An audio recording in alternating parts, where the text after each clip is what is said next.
Hello friends, उम्मीद है आप सब बहुत अच्छे हैं, आपकी पढ़ाई भी बहुत अच्छे से चल रही है। आज का जो हमारा टॉपिक है बहुत ही शॉर्ट है बट बहुत ही यूजफुल है। सीएसआईआर नेट के एग्जाम के लिए, डीबीटी, बार्क हो गया या फिर जितने भी पीएचडी या रिसर्च ओरिएंटेड एग्जाम है उन सब के लिए, और साथ में ही बीएससी के लिए भी, BSc second year fourth semester में है। इसका टॉपिक ये हमारे सिलेबस में दिया हुआ है। तो चलिए स्टार्ट करते हैं। Phylogenetic group. फाइलोजेनेटिक ग्रुप पहले तो जान लीजिए, ये एक इवोल्यूशन का टर्म है, एक इवोल्यूशन में टॉपिक है ये। इसमें होता क्या है, a phylogenetic group is a diagram. Phylogenetic group क्या है? एक डायग्राम है दैट रिप्रेजेंट्स, क्या करता है? रिप्रेजेंट करता है इवोल्यूशनरी रिलेशनशिप अमंग ऑर्गेनिज्म। जो फाइलोजेनेटिक ग्रुप होता है ये रिप्रेजेंट करता है रिलेशनशिप किसके बीच में? ऑर्गेनिज्म के बीच में। वे कैसे एक दूसरे से रिलेटेड है, वे किस तरीके से एक दूसरे से रिलेटेड है। इवोल्यूशन का रिलेशनशिप उनका क्या है कि पहले वो किस तरीके से थे और आज प्रेजेंट टाइम को किस तरीके से रिलेटेड है, क्या उनके कैरेक्टर्स है, उसके बेसिस पर फाइलोजेनेटिक ग्रुप बनाया गया है। तो वही हम डिस्कस करने वाले हैं। The branching pattern indicates. इसमें जो ब्रांचिंग पैटर्न होते हैं, ब्रांचिंग पैटर्न के बेस पर हम देखते हैं indicate how species have diverged from one another over times. उस ब्रांचिंग पैटर्न से जैसे ये यहाँ से कोई डिसेंडेंट है, सबसे पहले तो आप जान लीजिए डिसेंडेंट क्या होता है। डिसेंडेंट मतलब डिसेंडेंट मतलब तो ऑफस्प्रिंग होंगे बच्चे, एंसेस्टर से बच्चे बनते हैं जो, तो उनको जो पूर्वज से जो बच्चे बन रहे हैं उनको हम अगर इवोल्यूशन के टर्म में बोले तो पूर्वज को एंसेस्टर बोलते हैं और जो उनके बच्चे होते हैं उनको डिसेंडेंट बोलते हैं। तो ये जैसे कोई एंसेस्टर है,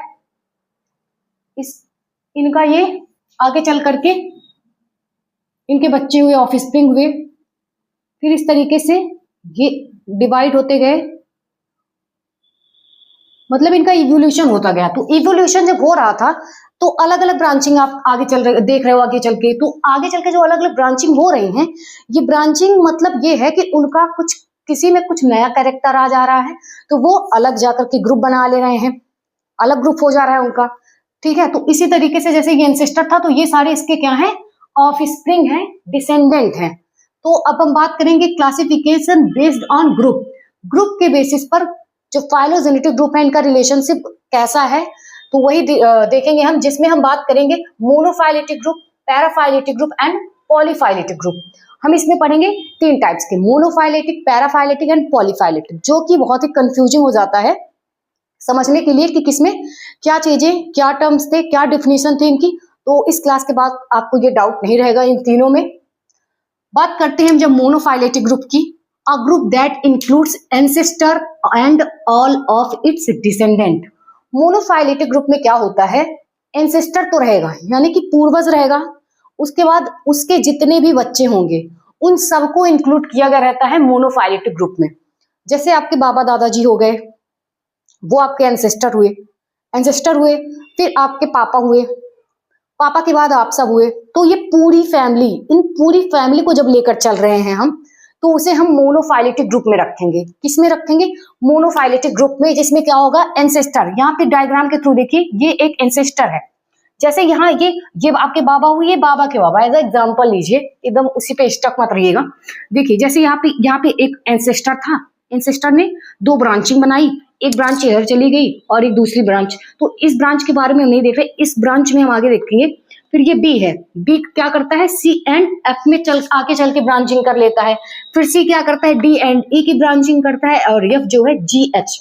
तो अभी हमने बात करी ancestor and all of its descendant, तो ये तो एंसेस्टर ही है ना, ये एंसेस्टर हुआ, इंसेस्टर ये हुआ, और ये इसके सारे डिसेंडेंट है, सारे बच्चे हैं। तो इसको मोनोफाइलेटिक ग्रुप कहेंगे, जिसमें डिसेंडेंट सारे डिसेंडेंट रहेंगे और एंसेस्टर इंक्लूड रहेगा, उसे हम मोनोफाइलेटिक ग्रुप कहेंगे। याद रखिएगा, एंसेस्टर प्लस ऑल डिसेंडेंट, बिल्कुल कंफ्यूज नहीं होना है आपको, ये अंडरलाइन कर लीजिएगा, ancestor and all of its descendant. तो बात करेंगे मोनोफाइलेटिक ग्रुप हो गया।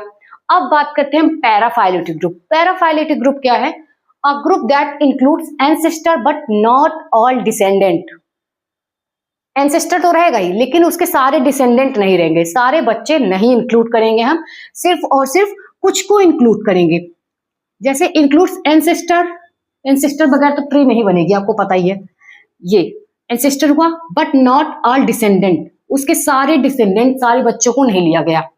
डायग्राम से देखें हम तो यहाँ पे बी था, सॉरी ए था, ए से बी की ब्रांचिंग हुई, आई की ब्रांचिंग हुई, बी जो आगे चल के ब्रांचिंग किया सी एंड एफ में किया, सी की ब्रांचिंग डी एंड ई में, और एफ की ब्रांचिंग जी एंड एच में हुआ।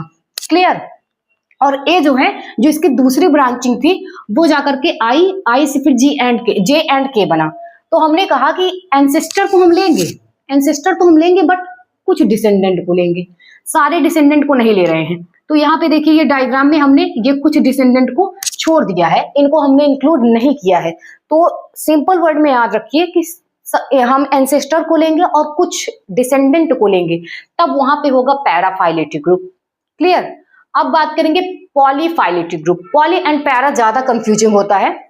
पॉलीफाइलेटिक ग्रुप की बात करते हैं। A group that consists of species with similar trait but without including their recent common ancestor। Polyphyletic में ये कह रहा है कि इसमें हम जिसमें दो डिसेंडेंट होंगे जिसमें सिमिलर कैरेक्टर वाले होंगे। क्या होंगे? सिमिलर कैरेक्टर, यानी कि सिमिलर कैरेक्टर या ट्रेट बोल लीजिए, कैरेक्टर को ट्रेट भी बोलते हैं। A group that consist of species, ऐसा ग्रुप जो कंसिस्ट किया रहता है, लिए रहता है सिमिलर ट्रेट्स को।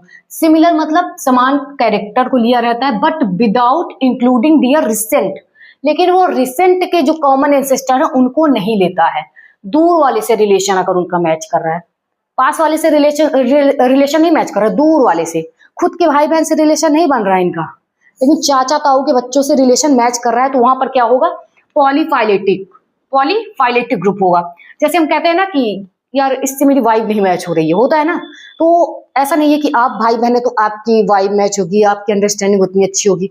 कभी कभी आपके चाचा मामा ऐसे भी जो आपके कजन्स होंगे उनसे मैच कर जाती है। तो उसी तरीके से पॉलीफाइलेटिक ग्रुप याद रखेंगे कि इसमें जो है with similar traits without including their recent, तो आपका अपना भाई तो आपका रिसेंट है ना, आपका वो सबसे ज्यादा करीबी कौन है? आपका अपना भाई है, उसके बाद आपके कजन्स है ना। लेकिन यहाँ पे क्या होता है, भाई को छोड़कर कजन्स के साथ इसका रिलेशन, इसका सिमिलर ट्रेड्स ज्यादा मैच कर रहा है। तो similar traits but without including their recent common ancestor. Diagram में देखिए, अगर हम बात करते, अगर इनकी ग्रुपिंग करना था इनको, तो डी और ई एक दूसरे के ज्यादा करीब है ना, क्योंकि सी से दोनों की ओरिजिन हुई है, सी से आगे चल के डी एंड ई की ब्रांचिंग हुई है, एफ से जी एंड एच की ब्रांचिंग हुई है। लेकिन ये डी एंड ई की ब्रांचिंग इन्होंने नहीं माना है, इन्होंने यहाँ पे कैरेक्टर नहीं मैच हो रहा है।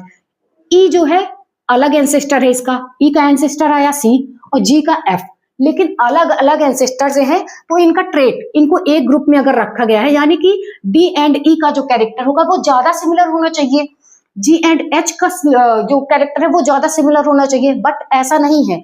यहाँ पे दूर का, यानी कि उनके रिसेंट एंसेस्टर से उनका कैरेक्टर नहीं मैच कर रहा है, दूर वाले से मैच कर रहा है। तो इसलिए यहाँ पे ई एंड जी की या हमने साथ में इसको डायग्राम ड्रा करा है, और यही है पॉलीफाइलेटिक ग्रुप, जिसमें क्या होता है, इसके नजदीकी वाले से इनका कैरेक्टर नहीं मैच करता है, दूर वाले से मैच करता है।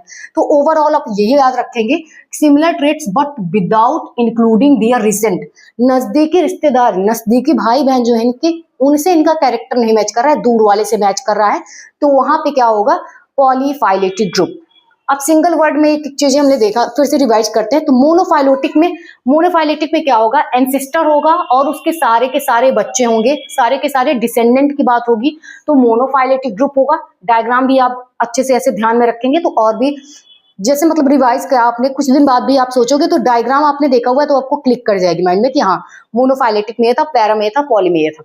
अब बात करेंगे हम पैराफाइलेटिक में, तो इसमें क्या होगा? एंसेस्टर तो रहेगा बट सारे के सारे उसके डिसेंडेंट नहीं रहेंगे। वहीं पॉलीफाइलेटिक में क्या होगा? सिमिलर ट्रेट वाले दूर के जो इनके एंसेस्टर होंगे वो उनको ये लिए रहेगा, बट जो नजदीकी वाले रहेंगे उनसे इनका कैरेक्टर ट्रेट उतना मैच नहीं करता है। Similar traits but without including their recent वालों के साथ नहीं है, दूर वाले जो है रिसेंट कॉमन एंसेस्टर के बिना ही इनका ट्रेट जो होगा वो मैच कर रहा होगा दूर वाले से, तो वहां पे क्या होगा? Polyphyletic group. यानी कि आप यही याद रखिएगा, आपके भाई बहन से आपकी नहीं बन रही है, आपके कजन से बन रही है, अगर इस चीज को एग्जाम्पल याद रखेंगे तो पॉलीफाइलेटिक ग्रुप आपका क्लियर है। और पैरा भी आपने देख ही लिया, मोनो भी देख लिया, तो ये रहा आज का टॉपिक हमारा। आई होप कि आपको पसंद भी आया होगा और आपको इससे बेनिफिट भी मिलेगा। आज के लिए इतना ही रखते हैं, मिलेंगे नेक्स्ट लेक्चर में फिर से एक नया टॉपिक के साथ। तब तक के लिए take care, bye bye and thank you.